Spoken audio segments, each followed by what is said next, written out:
మోకాళ్ల మరియు నడుము నొప్పులకు చిన్న ఇంజెక్షన్ ద్వారా పరిష్కారం. డాక్టర్ ప్రకాష్ గుడిపూడి, 18 సంవత్సరాల అనుభవం. సంప్రదించండి. Elite spine and pain management centre, Manikonda, Hyderabad. 100 మంది పవన్లు, 1000 మంది చంద్రబాబులు వచ్చినా జగన్ను ఓడించలేరని అన్నారు మంత్రి అంబటి రాంబాబు.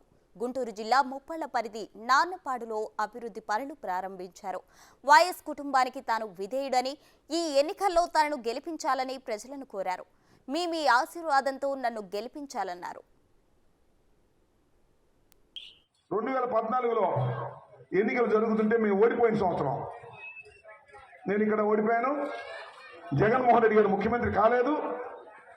చంద్రబాబు ఏం చెప్పాడో మీ అందరికి గుర్తుంటుంది.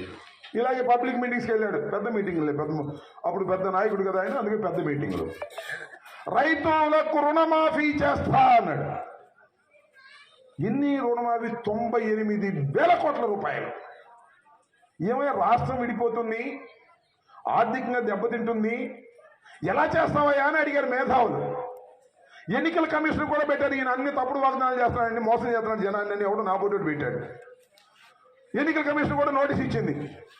ఒకే మాట చెప్పాడు, నా సంగతి మీకు తెలీదు, 9 సంవత్సరాలు ముఖ్యమంత్రిగా చేశాను, ఈ రాష్ట్రాన్ని పరిపాలించాను, అంతేకాదు నేను ఎకనామిక్స్లో MA గ్రాడ్యుయేట్ని, ఆర్థిక లావాదేవీలు నాకు తెలిసినట్టుగా ఎవరికి తెలియదు, నాకు ఓటు వేయండి, సైకిల్ మీద గుద్దండి, మీ మొత్తం 98,000 కోట్ల రూపాయలు రద్దు చేసే బాధ్యత నాది.